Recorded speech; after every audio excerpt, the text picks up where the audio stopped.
Hello everybody, welcome to the channel where I'm going to talk to you today about a game called Vox Machinae. Now, I recently decided to purchase this after getting a refund earlier in the week, and this has been sat on my wishlist for a long while, and I genuinely wish I had picked this up a lot sooner.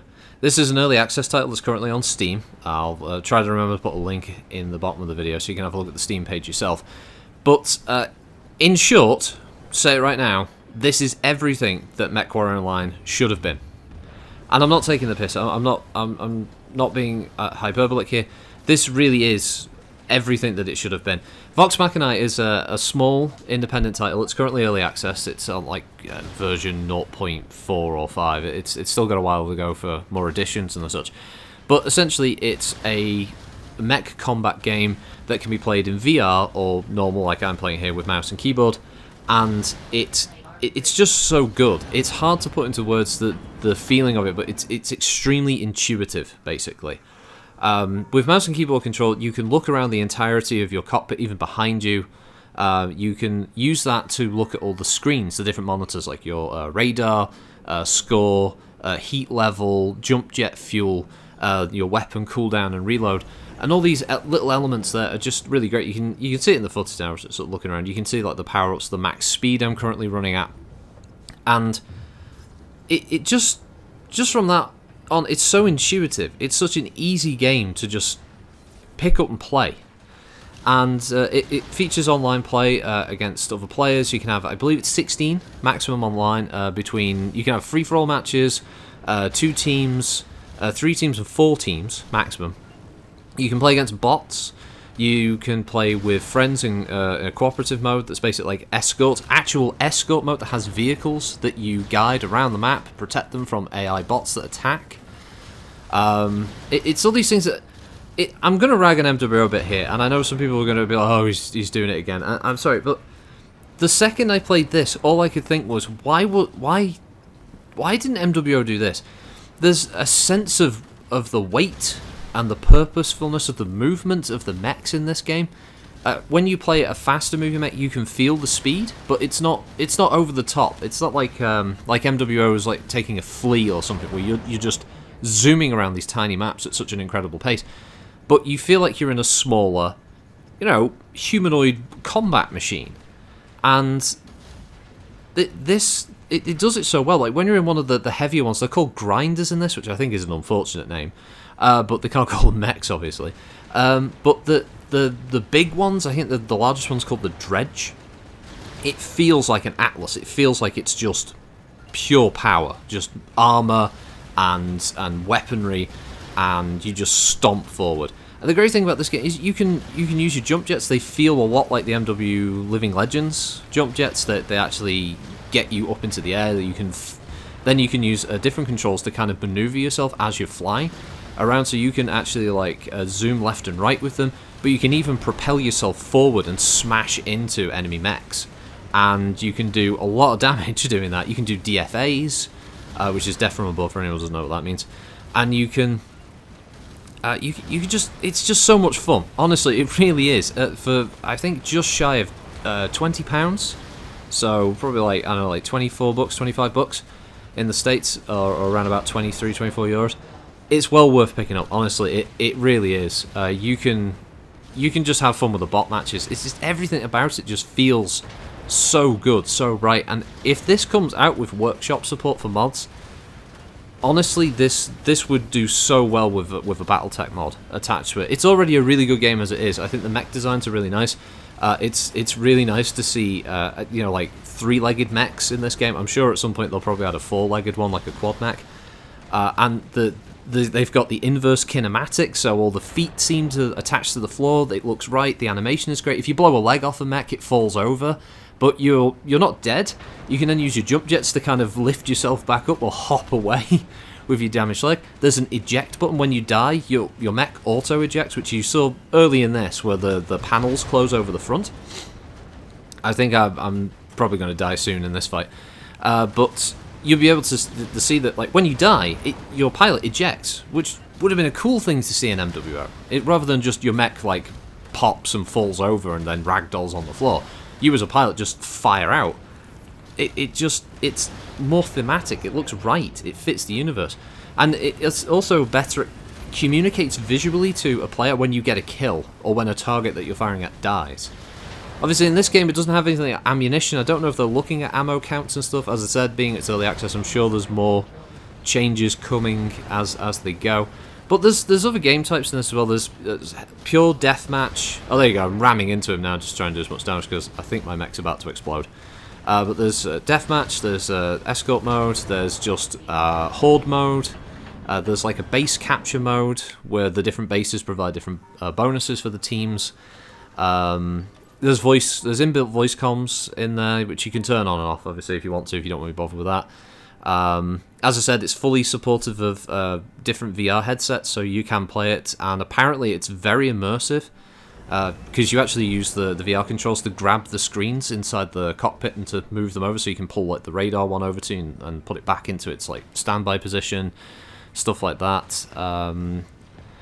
It at the moment it feels just right. It's hard. It really is hard to describe. It's just such an intuitive design. I mean, looking around the cockpit, it's the same for aiming, so you can see the reticle in the middle. Oh, and yeah. This is what zoom looks like. It just looks so good. It looks how I imagine it would look in BattleTech. When someone has like a magnification system for aiming with their mech's weaponry, right? That just looks like everything it should have been. Living Legends also gets this sense of weight correct. Obviously, they can't really have knockdowns and such because CryEngine's even older than what PGI are working with. For MWO, but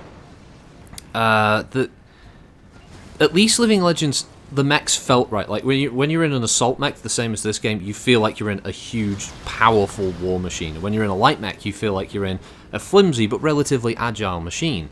So there's weights that actually have some meaning to them. The weapon systems feel like they're appropriate for the mech that you're taking, and it's all about the different styles of play.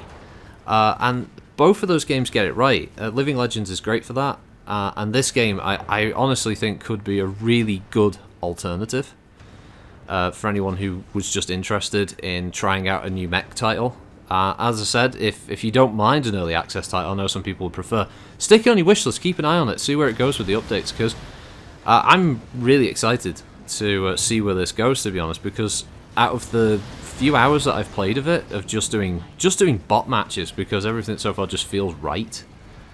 I really look forward to seeing what other new mechs they add, new game types they add, maps, because there's a bunch of maps. There's like a frozen one. There's one that looks a lot like kind of Sulphurous Rift and Caustic Valley type. There's this sort of rocky mesa type one. There's a desert one, and I think there's like a sort of verdant green plains one. So they've even got like a smattering of different maps in there, and they all look really nice. I'm not saying that it's the most visually stunning game ever produced kind of thing, but it looks nice, and it's not too taxing on hardware, so it should also be quite good for a range of systems.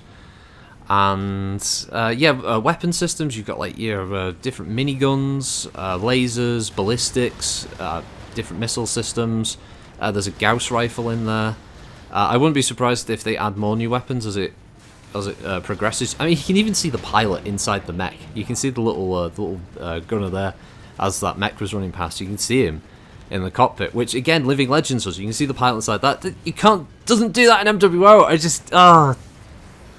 I remember as soon as I played this, I was so happy to have a mech game that felt right, felt like the good combination of a mech sim, and it's accessible enough that it's not too daunting, because I could see anybody being able to pick up and play this straight after the relatively quick tutorial. There's not a hell of a lot involved. Once you know that there are two weapon groups, basically, left mouse, right mouse, and that's it. And I'm sure in the future they might allow you to have more weapon groups, so, you know, in the idea of having a mech that's more set up with, like, 3 different weapon groups. And you can have multiple weapons. You can have missiles and ballistics and lasers if you want. You just have to assign, like, all the ballistics and, like, say, lasers to 1 and the missiles to weapon group 2. But there's a selection of mechs that are currently in the game there. And you can modify them as well, however you feel. They all have a default loadout, but you can build it however you want. There's all kinds of little bonuses as well. You can have ones that will increase your heat cooldown, allow you to see what type of enemy are ahead of you on the radar, rather than just sort of seeing circular blips. There's like weapon cooldown ones, and there's a whole bunch. I think there's one to do with jump jets that allow you to have more fuel efficiency. I think there's one that when you die, your mech fires all of its weapons as you eject, kind of thing. So this might be that last kind of fuck you before you die.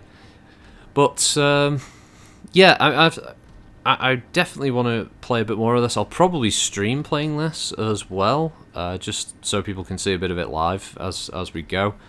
But yeah, it's really good. It's really fun. And if you've been sort of burnt out with MWO, or you know you're a bit sort of fed up, or like waiting for MechWarrior 5 to come out on Steam, which is Nebula's spring release date this year, this isn't bad. As I said, this is a really good alternative if you just want a mecha game. This is, by the way, this is the one of the heavy mechs, I believe. Yeah, this is the Dredge. So this thing has, I think, like triple ballistics, or basically autocannons, and a single like missile launcher. It's just got tons of armor. I just got my arms shaved off there. So you see, you know, you've got your little damage model. So it's very MechWarrior-like. As far as I remember, I may be misremembering this, but as far as I know, I believe the developers of this game are definitely major fans of like the older MechWarrior series. So they've taken a lot of inspiration from those past games and put it into this, and it really feels like if they had the reins, if they had the ability to make a BattleTech game, I would love for them to do it, because they just get it. They just I can't sing its praises enough. I really can't. I'm sure many of you haven't really heard me be this excited about a title in quite a while, especially with just how sort of fed up I am with PGI stuff, especially with the recent pre-banning of people before an event because, you know, toxic behaviour, to use LRMs, of course. Yeah, whatever. If you want to hear my opinions on that, let me know. But yeah, it's Vox Machinae. It's really good. That's all I can say. I really can't say that. If there are any negatives, I can think of it right now. I mean, I suppose having more weapon groups would be nice. Some of the sounds could probably be altered, maybe a bit beefier in some places. I suppose it'd be nice to have more mechs. If I could think about any negatives to it, probably the bot AI is a little bit inept at times. I mean, it's bots, but I do know on their Trello board they said they're putting in improved AI in the future, so the AI for the bots will get better as time goes on. I think I get my leg blown off now. So you can kind of see what it's like when you... Because it's nice as well, because your mech doesn't just keep walking with one leg. You kind of fall over, which older MechWarrior games used to do. I remember MechWarrior 2 Mercenaries, you get your leg blown off, your mech just fell right in its face or on its arse, and then you have to kind of wiggle around and hope you didn't get killed. But yeah, there you go. So my leg's blown off, and now I'm kind of looking up at these two mechs. But yeah, you can use your jump jets and sort of hop back up and all the rest of it. So your glass gets damaged. It's just nice little visual representations that show the state of your mech without you having to look at the paper doll to know that, you know, okay, your machine has taken quite a beating, kind of thing. At the moment there's no way of repairing it, but you can eject at any time. Just press T and off you go. There you go. So my mech has died. So there you go. My pilot eject. It's just really good. Not much of this left. I've rambled on now for like 15 odd minutes, because you can set time limits. You can have like short 5-minute matches. I think you can go up to like 30 minutes. You can have it based just on who has the most kills within 30 minutes, or who has or have like a kill counter, a score that you've got to reach. It's just really good. It's cathartic fun. Stick on like a 30-minute match, 4 teams, and just stomp around and just shoot mechs for 30 minutes straight and just see what kind of score you can get. It's fun just for that, to be honest. But yeah, if you're not interested in picking up early access titles, because I know some people obviously would prefer buying a game when it's considered to be version 1, which is perfectly fine. I get that, especially some titles. do have issues in between. Stick it on wishlist, keep an eye on it. Just have a look at what the updates are adding as they go along. And yeah, that's it should be getting to the end of this round of Vox Machinae. Oh, there's like a torpedo weapon. I don't know what that is yet, but that thing kind of fires and locks on. And you get scoreboard at the end, different rewards. But yeah, that's it. Thanks for watching, everyone. Hope you enjoyed that. We'll see you next time. Bye-bye.